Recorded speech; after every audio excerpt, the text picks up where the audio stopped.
വിദ്യാഭ്യാസ സ്ഥാപനങ്ങൾക്ക് 2 ജില്ലകളിൽ ഇപ്പോൾ അവധി പ്രഖ്യാപിച്ചു. കൂടുതൽ ജില്ലകളിൽ അവധി പ്രഖ്യാപിച്ചിരുന്നു. വിശദമായ വീഡിയോയിലേക്ക് കടക്കുന്നതിന് മുമ്പ് ഈ വീഡിയോ ആദ്യം ഒന്ന് ലൈക്ക് ചെയ്ത് കാണാൻ ശ്രദ്ധിക്കുക. ഉപകാരപ്രദമായാൽ ഷെയർ ചെയ്യാനും മറക്കാതിരിക്കുക.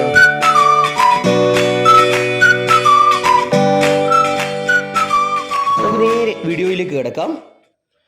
നിലവിൽ കനത്ത മഴയെ തുടർന്ന് നാളെ അഥവാ 16/6/2025 2 ജില്ലകളിലാണ് വിദ്യാഭ്യാസ സ്ഥാപനങ്ങൾക്ക് അവധി പ്രഖ്യാപിച്ചിട്ടുള്ളത്.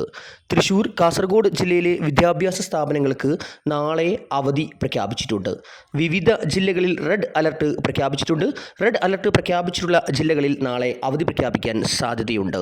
ഇന്ന് മലപ്പുറം, കോഴിക്കോട്, വയനാട്, കണ്ണൂർ, കാസർഗോഡ് ജില്ലകളിലും നാളെയും മലപ്പുറം, കോഴിക്കോട്, വയനാട്, കണ്ണൂർ, കാസർഗോഡ് ജില്ലകളിലും റെഡ് അലർട്ട് പ്രഖ്യാപിച്ചിട്ടുണ്ട്. റെഡ് അലർട്ട് പ്രഖ്യാപിച്ചിട്ടുള്ള കാസർഗോഡ് ജില്ലയിൽ മാത്രമാണ് ഇപ്പോൾ നാളെ അവധി പ്രഖ്യാപിച്ചിട്ടുള്ളത്. മറ്റ് ജില്ലകളിലും വൈകാതെ അവധി പ്രഖ്യാപിക്കാൻ സാധ്യതയുണ്ട്. കൂടുതൽ അപ്ഡേറ്റുകൾക്കായി ഈ ചാനൽ സബ്സ്ക്രൈബ് ചെയ്യുക. Thanks for watching. കൂടുതൽ അവധി വാർത്തകൾക്കും മറ്റ് വിദ്യാഭ്യാസ വാർത്തകൾക്കുമായി ഈ ചാനൽ സബ്സ്ക്രൈബ് ചെയ്യുക.